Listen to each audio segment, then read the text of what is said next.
Welcome to Credopard, the podcast for entrepreneurs and line managers seeking opportunities to grow their sales organization. I'm Thomas Zartl, CEO of Credopard, one of Germany's largest independent contract sales organizations for the healthcare industry. Thank you for having me.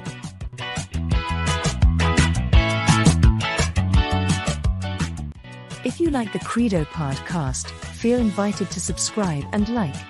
We are now present on several podcast platforms, including Apple Podcast. In case you would like to provide some feedback or suggest a topic for upcoming episodes, send an email to info@credopard.de.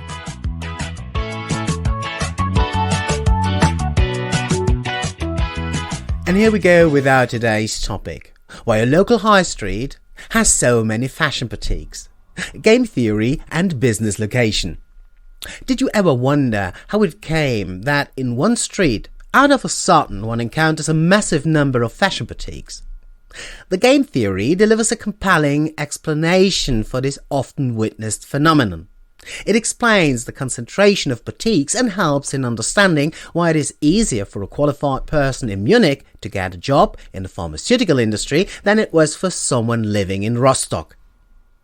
Mr. Miller one day decides to open a fashion boutique in his town. Accidentally, he managed to find an appropriate facility right in the center spot of his local high street. This means that potential clients, independently from which side of the road they start their shopping tour, have to walk a maximum distance of half of the street. His business is doing very well until Mrs. Meyer opens her competitive shop in the first quarter of the same street. Clients coming from one end of the road now most probably will end up in her shop instead of Mr. Miller's. Consequently, he loses a part of his business. Nonetheless, for the vast majority of customers, his boutique is still closer than Mrs. Meyer's. So it's not great to have a competitor located so close to his boutique, but still he has a great time. At least until Mr. Smith starts offering fashion in a shop on the opposite side of his. This signifies that Mr. Miller now has lost his competitive advantage, as there are two shops located in the very center of the high street. Things seem to get worse when a fourth and a fifth shop start to offer fashion. Obviously, this will lead to a situation of Mr. Miller now achieving just a fifth of his original revenue. At least one would expect so. But instead, he and his competitors are gaining more than ever, since customers now have a massive supply. More and more clients are attracted to check several offers with little effort. A local hotspot has been created and everybody is doing great. When looking at this result, one could argue that it would have been better if all the shops went into business at different locations in the city. This way, nobody had to fear competition and everybody had achieved approximately a fifth of the available fashion budget in this town. Creating territorial monopoles seems a more attractive solution, right? Well, yes, this assumption is absolutely correct. All players involved react towards the given circumstances. Looking for a niche seems like a legit solution. A solution is called the socially optimal solution in game theory. But why should one supplier risk end up in an area where, for which reason ever, he might not find enough customers? There is already a spot where someone is doing great. Yes, he might end up with a lower income, but the likelihood of not making any money is minimal. Or would you start selling ice cream a mile away from the beach if you could also sell it on shore? This kind of thinking leads eventually to a so-called Nash balance. All players go with a strategy solely driven by their motivation to maximize their income, not incorporating their competitors' activities in their planning, not interested in the benefit of other players. I offer my ice cream at the beach, and I do not care if two others do the same. The clients are there, and so am I.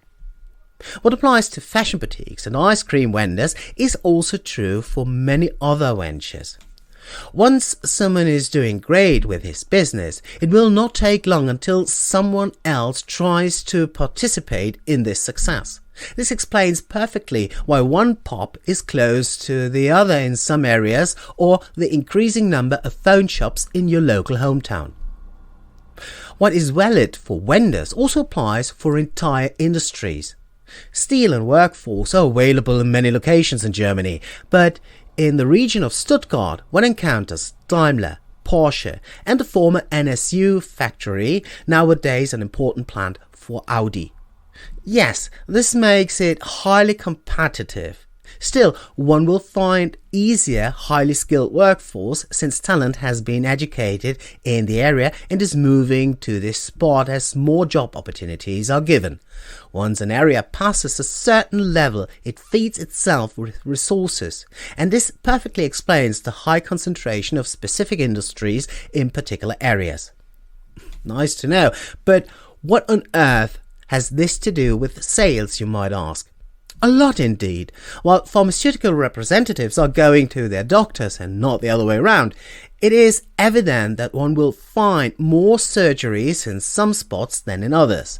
And no, this is not explained by different densities of population only. In particular, when reviewing the number of secondary care surgeries, this becomes very clear. As a matter of fact, there are many such surgeries in city areas, while in the countryside one has to search intensively to find a specialist. Therefore, it is more lucrative to allocate field sales services in metropolitan areas than in rural ones. Not just because sales reps have to travel less, but because they will find more demand in much smaller geography within a given time. Of course, this is just a model. And like all models, it was created under some premises, which automatically leads to acceptations. Having said this, it appears to me that understanding the underlying reason for situations we encounter daily makes life easier. For example, when deciding where to allocate field versus remote capacities, the model offers a great starting point for any planning. Adding contact preferences and the number of patients and general interest for talking with pharmaceutical industry delegates makes a decision much easier. At Credopard, we developed a model taking all the above into account and offering our clients a decision matrix on where to do what. Based on this model, our clients will more likely take the adequate decision on which HCPs have to be covered by which approach. Our matrix leads to 18 different types of HCPs, giving clear direction on how to take care of them. By remote only, by in-person meetings only, or with a hybrid approach. Some of the most important factors taken into consideration are potential of prescriptions, current digital infrastructure of the surgery, digital affinity of the decision makers, location, coverage by competitors, the HCP's preferred way of communication, and availability for unscheduled interaction. Before allocating sales activities, a detailed analysis is performed based on data gathered by phone or in-person calls. This creates a solid base for an intended sales force, reduces ramp-up times and avoids the traditional and costly try-and-error approach. By an ongoing review in terms of sales force effectiveness, the data gets more and more complete, and the high flexibility of our approach grants the shortest reaction time possible. We do nothing else than running a strategy aiming to achieve a Nash balance for our clients. Polly, would you like to summarize the most critical points of our today's episode, please? Sure, Thomas. Never avoid competitors. By being brave and attacking directly, the chances to succeed are multiplied. Using highly differentiated sales strategies based on current data is a critical success factor. If you really want to open a boutique, do it, where some are already in place. When you too would like to experience what We Do This For You signifies for you and your organization, contact us by phone on +49 for Germany 6102 0375340 or click on www.credopard-solutions.de. Like and subscribe to our podcast for receiving your weekly update. Credopard is available on Apple Podcast, TuneIn, Spotify and other major platforms. Suppose you would like to suggest a topic or provide feedback, please send an email to info@credopard.de. Our topic next week: doing instead of grumbling, acting against all odds. In the meantime, I wish you all the success you doubtlessly deserve. Stay healthy and remember, Credopard, we do this for you.